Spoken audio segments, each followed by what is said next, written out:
आप देख रहे हैं सनराइज न्यूज़ और मैं हूं आपके साथ Neshu Malik. All India fair price shop dealer federation ने नई दिल्ली में एक बैठक की है। इस बैठक में उन्होंने केंद्र सरकार से 11 मांगे की है। बता दें कि 1 अगस्त को दिल्ली के जंतर मंतर पर एक विशाल धरना प्रदर्शन किया गया था, जिसमें 3 लाख लोग शामिल हुए थे। इन 3 लाख लोगों ने केंद्र सरकार से मांग की है कि वह उनकी 11 मांगे मान ले। तो आइए जानते हैं कि उनकी 11 मांगे क्या है और वे सरकार से क्या कुछ चाहते हैं। All India fair price shop dealer federation ने नई दिल्ली में बैठक की है। इस बैठक में केंद्र सरकार से 11 मांगे की गई है। दरअसल एक दिन पहले 1 अगस्त को दिल्ली के जंतर मंतर पर विशाल धरना प्रदर्शन किया गया था, जिसमें 3 लाख लोग शामिल हुए थे। मांग यह की गई है कि केंद्र सरकार राशन डीलर को जीएसटी मुक्त कर दे और एक निर्धारित तनख्वाह देना शुरू करे। इसी को लेकर आज बैठक हुई है और इस बैठक में 11 मांगे उठाई गई है, जिनमें राजस्थान राज्य प्रदान किए गए रुपए 50 लाख के अनुरूप कोरोना मुआवजे का भुगतान शामिल है। तो वहीं जम्मू कश्मीर सहित सभी राज्यों के लिए सभी देय मार्जिन की तुरंत प्रतिपूर्ति की जानी चाहिए, यह मांग भी शामिल है। इतना ही नहीं, सभी के लिए भोजन पूरे देश में लागू किया जाए, यह मांग भी 11 मांगों में शामिल की गई है। साथ में आप लोग का प्रदर्शन हुआ और आज कमानी ऑडिटोरियम के बगल में जो ऑडिटोरियम, उसमें एक बड़ी मीटिंग की गई है। क्या कुछ नतीजा निकला है? क्या उम्मीद है सरकार से? अगर नहीं उम्मीद पूरी होती तो किस तरीके से आगे प्रदर्शन होगा, क्या योजना बनेगा? कल तक हम लोग 9 सूत्री मांगों को लेकर लड़ते आए। आज और 2 सूत्री मांगों को आज ऐड हुई है। हमारी राशन दुकान के माध्यम से जो भी अनाज रोजमर्रा वस्तुओं को आवंटन होगी, उसको जीएसटी फ्री करने होगा सरकार को। और एनएफएसए के दायरे में अकॉर्डिंग टू एनएफएसए एक्ट हमको एडवांस कमीशन मिलना चाहिए। एडवांस कमीशन के लिए हमारे मांगे हम लोग बढ़ाया।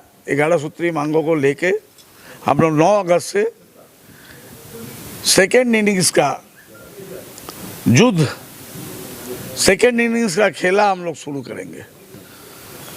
अगले शीतकालीन अधिवेशन में अगर सरकार हमारी बात नहीं मानती है तो शीतकालीन अधिवेशन में फिर हम ग्रास रूट लेवल से आंदोलन उठाकर दिल्ली का सड़क, दिल्ली को हम बंद करवा देंगे। कम से कम 40-45 लाख हम डीलर के परिवार, कर्मचारी के परिवार को लेके दिल्ली को घेरेंगे। जब तक हमारी मांगे पूरी नहीं होगी, हम दिल्ली को चलने नहीं देंगे। मोदी जी के भाई ने कल मीडिया के सामने एक बात कही कि सरकार के हम खिलाफ नहीं हैं। आप एक बड़े आंदोलन की बात कर रहे हैं, कैसे देखते हैं? सरकार के खिलाफ नहीं है ना, भाई के खिलाफ नहीं है, सरकार के खिलाफ है। आप शायद गलत सुने होंगे। वो भाई के खिलाफ नहीं है, प्रधानमंत्री के खिलाफ में है। आज भी उनके प्रहलाद मोदी जी हमारे साथ थे। लंच के समय चले गए। उनका इंसुलिन दवा गुजरात भवन में छोड़ के आए बोल के चले गए।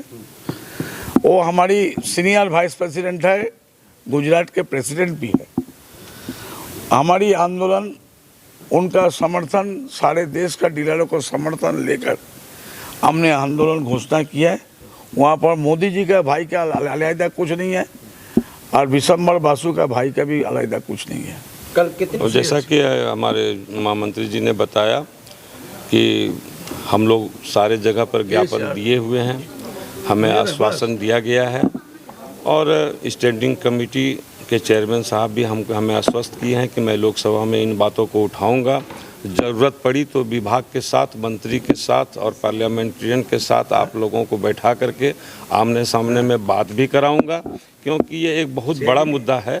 राष्ट्र के सामने में खाद्य सुरक्षा योजना के चलाने वालों का सवाल है और जिसमें 80 करोड़ लोगों को सुबह से लेकर शाम तक 30 दिन हम लोग राशन मुहैया कराते हैं, तो इसको इग्नोर नहीं किया जा सकता, बल्कि उन्होंने इसे बड़ी गंभीरता से लिया है। इसलिए हमें आशा है कि सितंबर में कुछ इस पर एक गाइडलाइंस आएगी और उस पर हो सकता है कि हमें संतुष्टि मिले, आश्वासन मिले, तो फिर हम उस पर रीथिंकिंग करेंगे। नहीं तो फिर तो पूजा के बाद, छुट्टियों के बाद हमारा आंदोलन और तेज होगा और ज़्यादा तेज होगा और सरकार को हम बाध्य करेंगे कि वो हमारे बारे में सोचने के लिए बाध्य हो, और नहीं तो इसका परिणाम आने वाले चुनाव में भी पड़ेगा।